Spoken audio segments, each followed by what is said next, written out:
Welcome to the Barker Podcast Collection.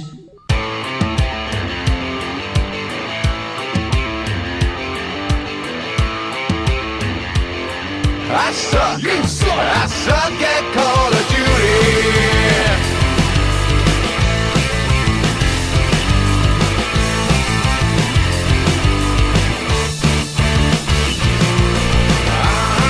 You suck. You suck. You suck. Welcome to the Not Playing Podcast. My name's Rob Howard, and this week I'm joined by Ian Bruce, Patrick Kane, and Matt Foxley. You can contact us on email at notplayingpodcast@gmail.com or follow us on Twitter at notplayingpod. I don't normally bring this up because I don't like to bore you guys too much, but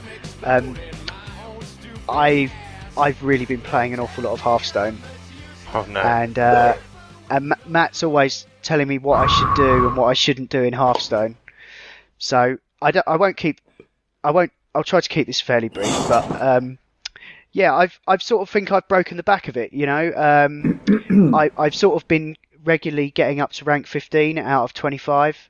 So you start at 25 and go up. I've been playing around with the Grim Patron deck, which recently got nerfed, but is widely regarded as like one of the top decks to play. So I figured I might as well just kind of shortcut a bit and just focus on like one of the not easier decks, but the one with what's winning more matches statistically, I guess. So I'm playing it on a whole different level to what I was originally. I'm doing all these combos and stuff, and there's an awful lot of psychology to it, just like any card game, I suppose. But no, I've really been enjoying it. It's probably going to be in my games of the year just because I've been playing so fucking much of it. Because it's mostly because it got on the phone, and I can play it while I'm walking along, and I don't feel like I'm anywhere else. I'm taking my turn. Okay. It's not like Rob, you like can't be unplugged from some other game or I don't know, device that's connected to electricity Well, more than 10 I think seconds. that's kind of cool. I started happy this. with it. I think that's kind of cool though. If you can actually play that game whilst walking around, whilst walking to work or walking home Yeah. or whatever, that's Well, yeah, pretty it's cool. the same route. If you I can know when to actually stop and look both ways. Like if you're telling us that you can enjoy the game in exactly the same way as if you did at a desktop or if you were just sitting down and playing it in your living room, then that's really cool. Is that like basically what you're saying, that it's the same game even though you're walking around and playing it on the go? The only thing that annoys me is that it needs a constant internet connection just because of the nature of it, because you're playing other people, and so it doesn't work very well on the train. You wouldn't have quite as much fun if you're playing Let's it just in talk like about Burnham that for on a Crouch second. or something, and you had no 4G and. That's so. It was so obvious when players from the iPhone started playing. I play a lot of this game every day while I'm having my coffee, kind of thing. You know, I like to play a few games. So, what's the maddest thing that made everyone really mad was the iPhone players, because all of a sudden they don't make a move, and then you're playing a game, and then they don't make a move. They lose their turn because you only have a certain amount of time to take your turn. And then, to be fair, we normally you've kind lose of won when by we get. default. 'Cause you've got an extra move over them, you know, and you're thinking, We do iPhone lose, player, though. you know. just We lost do his lose connection. though in those cases. Yeah, It you goes- do, but I don't want to play like that. And most people get annoyed if that happens. Can you not specify the people that you're playing against? No, you can't, unfortunately, because Well, otherwise so I would what you're click saying is- nobody on iPhone, and then iPhone would die, wouldn't it? No one would be able to play on iPhone because it annoys us. It does. It is pretty annoying. You know, You're saying Rob ruined your game for you? Well, I play it because I want to play it. I don't play it. I don't play it because I want to mash the person. I don't know who the person is. I know their name. I can't talk to them. You want to eat I them, can though, send surely? them a few emotes that they can squelch and stop, so you can't communicate with them apart from just play. So you're just playing an anonymous game against another person, you know, called whatever name, crazy, whatever. I don't really look at their name. It's just like it's a mage or it's a this is the warlock. difference, Rob. When you get up, I've got slightly higher than Rob, just only like once when I You've played been playing it. a lot longer than me. Yeah. I've only been playing for like 6 months or whenever the iPhone game came out. Yeah.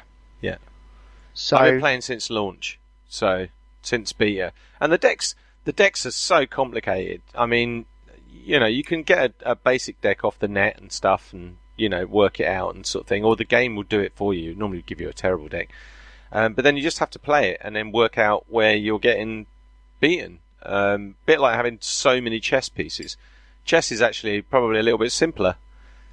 Kind of. God, well, it is. You can teach someone how to play chess. I mean, you're not going to master it, but no. With this game, they've brought out these add-ons. I think, half my deck now is stuff that I've had to unlock from the expansions.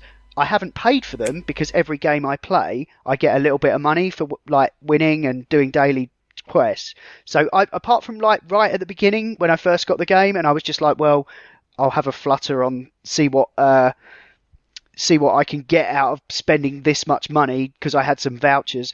Apart from that, I've not spent a penny on this game. So I had to grind some dust. I had to burn a load of cards I'd earned, and I've now got the exact deck that I want to be playing with. Although I've just been tweaking it, and there's a couple of additions in there now that I haven't quite mastered. But there's a very particular way to play these, and there's lots of online help, isn't there? You were telling me, Matt, about different people who are good on YouTube. There's loads of guys that Twitch this all the time. They're on Twitch. Guy called Trump, very good. Guy called Criparian, very good.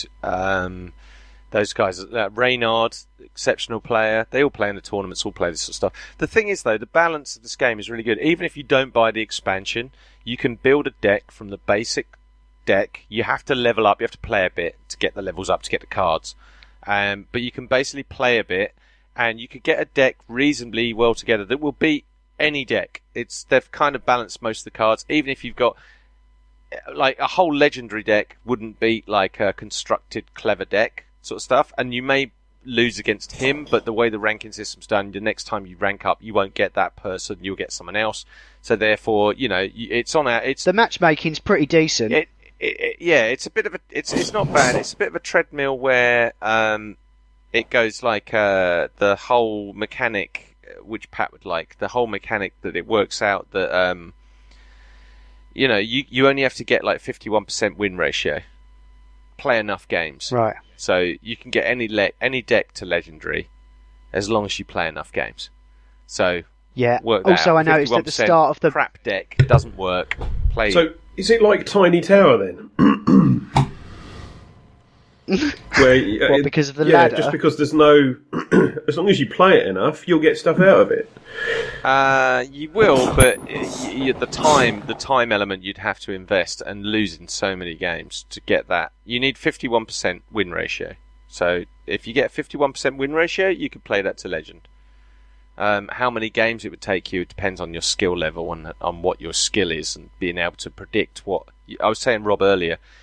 Some of these good players like Reynard and Trump and Caprarian, they're guessing what the guy is already going to play before he plays it, and that's how they're like 4 or 5 steps ahead, and that's how they prepare their decks. Their decks are built up so that they know when they get to a certain point, they can, unless someone throws them a curveball, which is like me and Rob coming in with weird cards that don't make sense. I got this one today where it goes. How did this guy do this? I got this one today, which I guess must be from the new expansion, which is called Treasure Guardian something, isn't it? I don't know. Treasure Guardian something, yes. But yeah, I got a card today which basically enabled both of our.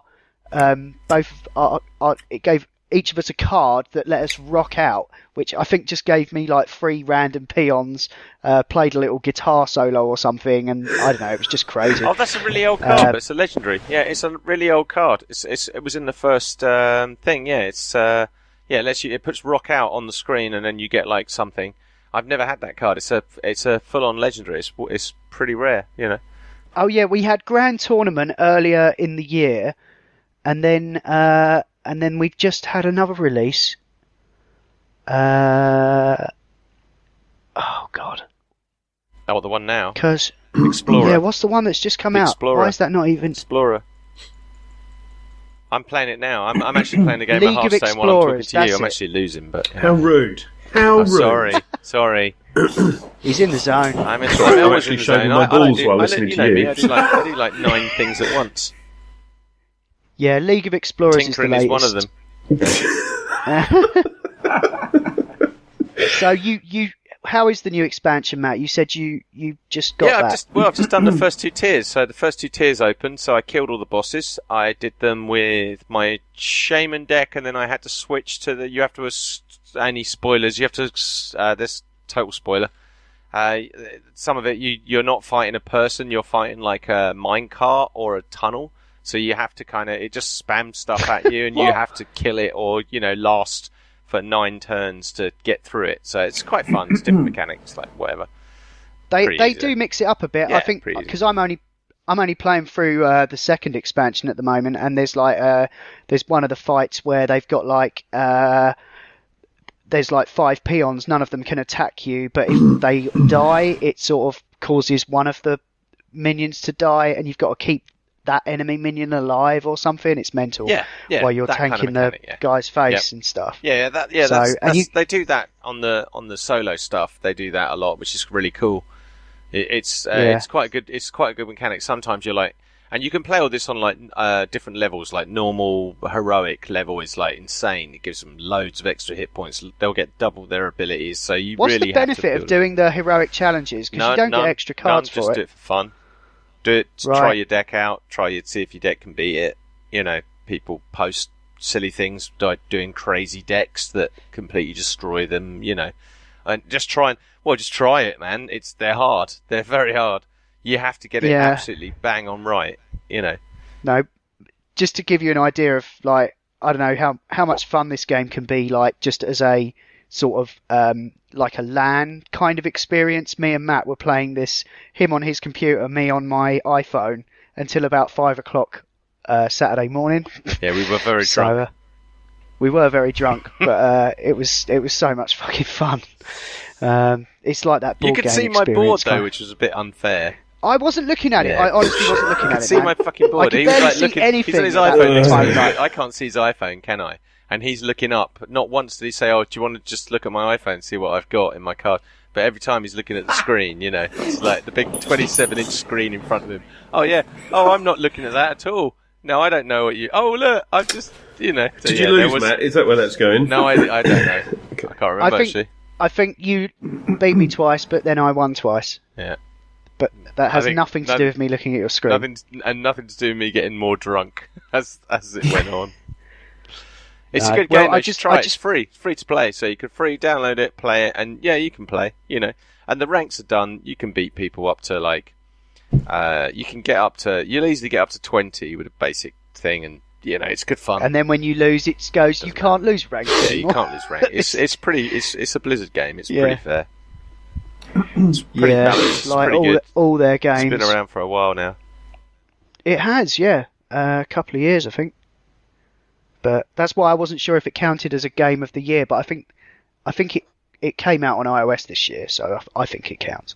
This has been the Not Playing Podcast in partnership with notlistening.co.uk, where you can also hear myself and Ian talk about movies and TV on the Not Watching Podcast, and Adam, Ash and Will talk about all manner of funny things on the Not Listening Podcast.